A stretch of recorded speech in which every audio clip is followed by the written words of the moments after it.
নমস্কার বন্ধুরা, আমি বর্তিকা। তোমরা দেখছো বর্তিকার রান্নাঘর। আজ বানাবো তেল কই। তাহলে তোমরা দেখতে থাকো। উপকরণে রয়েছে কই মাছ, সর্ষের তেল, গোটা জিরে, কাঁচা লঙ্কা, আদা, কালো সর্ষে, লবণ, হলুদ, কাশ্মীরি লঙ্কার গুঁড়ো, গোটা জিরে, তেজপাতা। গোটা জিরে, সর্ষে আর কাঁচা লঙ্কা, আদা ভালো করে মিক্সিতে পেস্ট করে নেব। এরপর মাছে লবণ হলুদ মাখিয়ে কড়াইতে সর্ষের তেল দিয়ে দেব। তেল গরম হয়ে আসলে মাছগুলো ভেজে নেব। মাছগুলো এপিট ওপিট করে হালকা করে ভেজে তুলে নিলাম।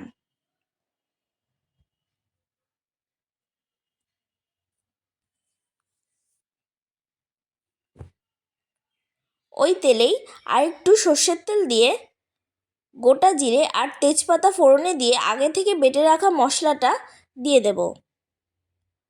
মশলা ধোয়া জল দিয়ে দিলাম।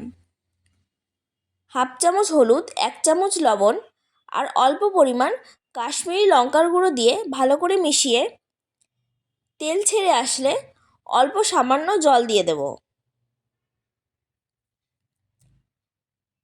জলটা ফুটে এলে ভেজে রাখা মাছগুলো দিয়ে 10 মিনিট ঢেকে দেব। 10 মিনিট পর ঢাকা তুলে নামিয়ে নিলেই রেডি তেল কই। কেমন হয়েছে অবশ্যই জানাবে।